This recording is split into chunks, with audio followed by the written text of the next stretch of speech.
အခုဘန်ရုံကထုတ်ပြန်ချက်ထုတ်ထားတယ်ဗောနော်ဒီဘာရှင်းနေတဲ့ဖုန်းတို့ဗောနော် iOS တို့ Android တို့ဘာရှင်းနေနေမယ်ဆိုရင်ဘန် aviation ကိုတုံးလို့မရတော့နော်အဲ့ဒီဘာရှင်းဘယ်လောက်လဲနေတဲ့ဖုန်းတွေကAndroid ဆိုဗောနော်ဘာရှင်း30ကနေဗောနော်အဲ့ဒါဆိုရင်တော့တုံးလို့မရတော့ဘန် aviation ကိုတကယ်လို့ iPhone တုံးလို့ဆိုရင်တော့ iOS 14ဆိုတုံးလို့မရတော့ iOS 15ဆိုဘန် aviation ကိုတုံးလို့ရတယ်ဘာဖြစ်လို့လဲဆိုတော့ဘန်ရုံကသူတို့ရဒီဘန် application ကိုလုံခြုံမှုကောင်းဖို့အတွက်သူတို့က update လုပ်တဲ့အခါကျရင်ကိုယ့်ရဲ့ဖုန်းနဲ့ပို့လာတဲ့အခါကျကိုက update လို့မရမှကြောက်လို့သူတို့ကအဲ့ဒီ version မြင့်တဲ့ဖုန်းတွေကိုပဲပေးတုံးတယ်ဗောနော် version တအားနေတဲ့ဖုန်းဆိုမပေးတုံးတော့ဘူး version နဲ့ရင်တော့ဒီလုံခြုံမှုစနစ်တွေပါတယ်တိတ်မရှိတော့ဘူးတိတ်မကောင်းတော့ဗောနော် version မြင့်ဖို့အတွက်ကိုယ့်ရဲ့ဖုန်းကဈေးကြီးဖုန်းဖြစ်နေမယ်ဆိုဗောနော်သူတို့ဒီဖုန်း company က update ပို့လာတဲ့အခါကျရင်ဒီ Android အသစ်တို့ဒီ iOS အသစ်တို့ပို့လာတဲ့အခါကျရင်ကိုယ့်ရဲ့ဖုန်းက update လို့ရမယ်ဆိုတော့ဒါ version မြင့်တယ်ဗောနော်အဲ့မျိုးအဲ့ဘာရှင်းကတော့တချို့ဖုန်းကျတော့ဝယ်လာတော့ဘာရှင်း73 14ပေါ့နော်ဒါပေမဲ့ update လို့ရတော့15 16ထိပေါ့နော်အခုကျွန်တော်ဖုန်းဆိုရင်16 update ရတယ်ပေါ့နော်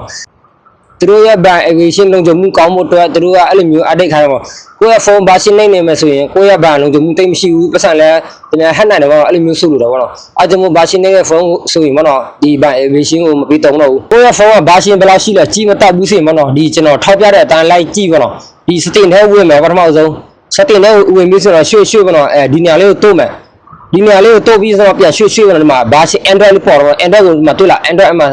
နံပါတ်ဘယ်လောက်လဲအမှသူပြထားတာ73နဲ့14လားအဲ့ဒါကိုတွေးပြီးဆိုရင်ပေါ့နော်တိုးလိုက်3ချက်4ချက်တိုးပြီးလို့ဆိုတော့ဒီမှာ Android ပုံသဏ္ဍာန်လေးပေါ်မယ်လားပုံသဏ္ဍာန်လေးပေါ်တော့ဒီမှာဘာရှင်းဘယ်လောက်ရှိလဲဆိုတော့သူပြထားတော့73နဲ့14လားပြီးတော့သူရဲ့ Android ပုံသဏ္ဍာန်လေးနဲ့သူပြထားတာပေါ့နော်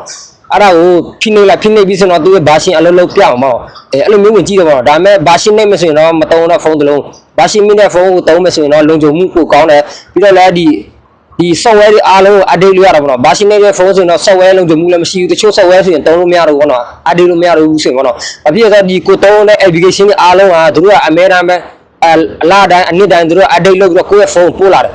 တဲ့အခါကျရင်တော့ကိုယ်က Play Store ထဲမှာဝင်ပြီးတော့အဲ့ဒီ application ကို update ရတယ်တို့လားဒီမှာကျွန်တော်နှိပ်ပြတဲ့အတိုင်းဒီ Play Store ထဲဝင်ပြီးတော့ update ရတဲ့အကုန်လုံး update လို့မရတော့တဲ့ဖုန်းဆိုရင်ဒီဖုန်းကနှိပ်တဲ့အတွက်ကြောင့်အဲ့ဒီ update လို့မရတဲ့ software တွေကိုဝင်သုံးလို့မရတော့ဘူးအလုံးမလုပ်တော့ဘူးအဲ့ကြောင့်မို့ဖုန်းအသေးဝယ်မရမှာတော့အဲ့တော့ဖုန်းကအများဆုံးဖုန်းက3နှစ်လောက်ပဲသုံးတော့တကယ်လို့ဈေးကြီးတဲ့ဖုန်းဆို4နှစ်5နှစ်သုံးလို့ရတယ်ဖြစ်ဆိုတော့ဈေးတအားကြီးတဲ့ဖုန်းဆိုတော့ update အများအားပို့ရတယ် Android ဆိုရင်တော့ Android အများအားပို့လာတော့ Android 13ကနေ16ထိ update ပြီးတော့တကယ်လို့ဈေးကြီးတဲ့ဖုန်းဆိုတော့ဈေးတော်တဲ့ဖုန်းဆိုတော့လုံခြုံမှုတိတ်မရှိတော့ဘူးဘာရှင်းအစ်လည်း update လို့မရတော့ဘူးအဲ့ကြောင့်မို့ဖုန်းလည်းတင်တော့ကိုကလုံခြုံမှုကောင်းသေးချင်လုံခြုံမှုကတော့အဓိကဖြစ်ဆိုကိုက bank application တို့ဒီ wallet တို့ဒီ True Money တို့ဘာတို့ညာတို့တုံးတဲ့ခါကျရင်ပေါ့သူတို့ကအများအားတိုးတက်အောင်လုပ်တယ်ပေါ့နော်သူတို့ application တိုးတက်အောင်လုပ်တဲ့ခါကျရင်သူတို့ကဘာရှင်း update တယ်ပေါ့နော် update တဲ့ခါကျရင်ကိုယ့်ရဲ့ဖုန်းပို့လာရင်ကိုကတစ်ဆင့် Play Store ထဲမှာဝင်ပြီးတော့ပြီးတော့ update ရအောင်ပေါ့အဲ့ဒါမှသာလေကိုယ့်ရဲ့ဖုန်းကလုံခြုံမှုကောင်းပေါ့နော်လုံခြုံမှုလည်းကောင်းတယ် soft လည်း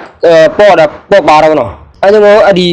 ဖုန်းတစ်လုံးမှာအဓိကဘာရှင်းရယ်ပြီးတော့အဓိကဘာရှင်းပြီးတော့အဓိကမညံကအားပေါ့တချို့ဖုန်းမညံကအားနေတယ်ဆို update မရတော့ဘူးအဲ့လည်း down လို့မရတော့ဘူးဒါပေမဲ့အခုခေတ်အနည်းဆုံးဆိုတော့ဘာမှမသုံးဖုန်းတစ်လုံးမှာဆို128 GB ရတော့ပုံမှန်ပေါ့နော်တကယ်လို့ကိုကဗီဒီယိုတွေဘာတွေဖန်တီးမယ်ဆိုတော့ဖုန်းဝယ်မယ်ဆိုတော့912 GB ဖုန်းဝယ်ပေါ့နော်